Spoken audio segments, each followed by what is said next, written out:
The best perk of being a railroad executive, besides being a railroad executive, is you get one of these.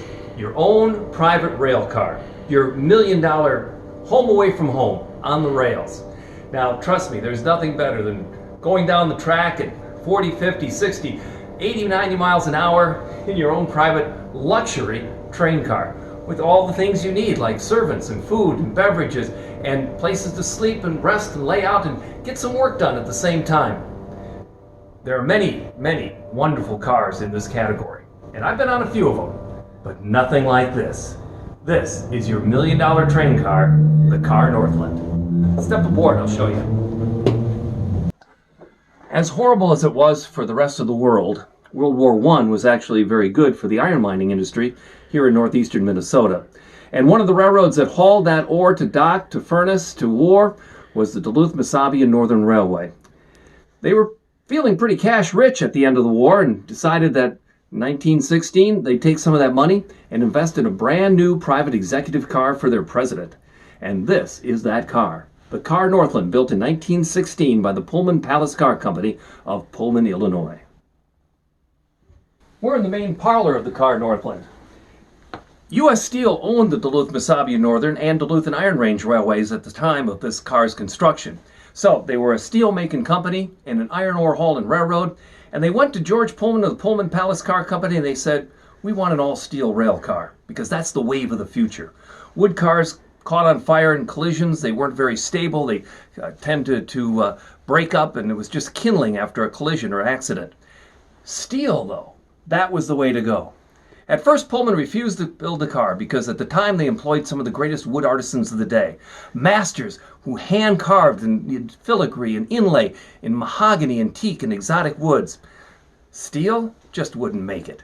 So what they did, after seeing that just steel didn't look very good by itself, and why gosh, everyone was used to luxurious wood-carved cars anyway, they decided to do something very special. Using turkey feathers and a crew of artisans of their own, and taking 1 year to do it, they painted the steel to look like wood. Go ahead and take a close look for yourself. Cherry wood comes to mind, doesn't it? Rich, deep, beautiful cherry wood. When really all it is, and the whole car is like this, a faux paint job done by artisans using turkey feathers. It's the first all-steel rail car ever built, and that's why it's on the National Register of Historic Places, and that's why, even though it's a crown jewel for our collection, it's usually closed even when we're open.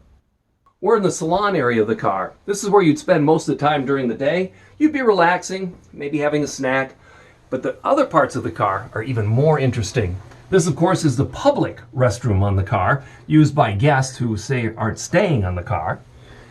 Down this hallway, here is the main stateroom. These are where the guests of the railway would stay. These were the people who owned the iron mines that were being serviced by the Duluth-Mesabi and Northern Railway. So they would take them up and show them their operation on the range. And this is a compartment they would stay in as guests. And who were these guests?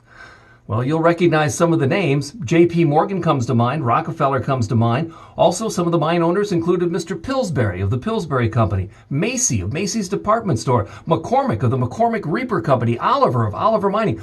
All were guests of the Duluth-Mesabi and Northern Railway. And of course, they would stay in this compartment, having all the luxuries that would have in a five-star hotel. One of the things that William McGonigal, who was president of the railway and helped design the car, did was figuring that his guest passengers would expect better than just what you might find for accommodations on the Iron Range at the time, installed something very rare on this car. It's a shower. Showers weren't common on train cars until after the rebuild years following World War II. And here it is, 1917, 1918, 1920. People didn't shower that much, and certainly not on a train car.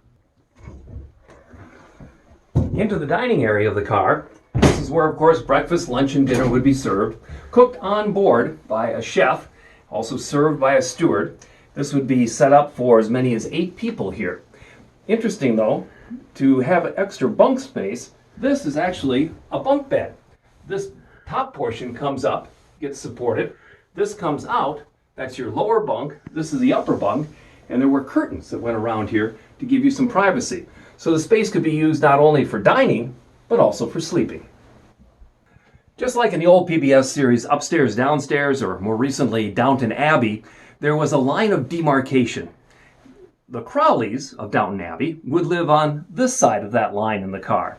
On the other side, well, let's go see what the rest of the Abbey looks like. In the car Northland, the line of demarcation is right here, where the carpet ends and the tile begins. The next thing you'll notice, remember how nice it was in the master suite for the executives and for their customers? Well, in here we have where everybody else stayed. These are the crew quarters. This is where the chef stayed, and also the porter. As you can see, not quite as luxurious. They had an upper berth and a lower berth. They did have a bathroom of their own, but not a lot of space, not like the good guys got. This is the business end of the car, the kitchen. The galley would be over here for the porter to work out of. On this side, this would be where the chef did all the cooking for everybody on the train and the car. It's a very compact space, but the kind of dishes that they would turn out would be luxuriously delicious. And they were only for the executives and their guests on the railroad. This was dining first class on top of first class because you did it in your own private rail car.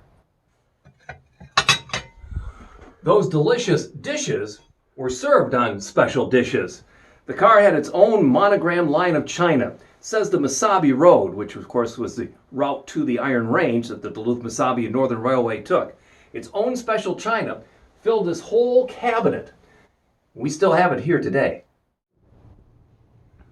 Well, I hope you enjoyed this visit into the car Northland. Normally closed, when we're open, you got to see it today. You know, we still use this car because it runs perfectly, just like it did back in 1916, and we take it out for the very same reasons that the railroad did back in the day. And there's more to the story about the car Northland, and we might tell you that on a future episode of how we stole this car from the railroad. In the meantime, we're all in this together, so do your part. Keep your social distance, wash your hands, cover your mouth when you cough, don't touch your face. And if you're sick, stay home. You see, it's already starting to happen though, isn't it? We're taking care of each other.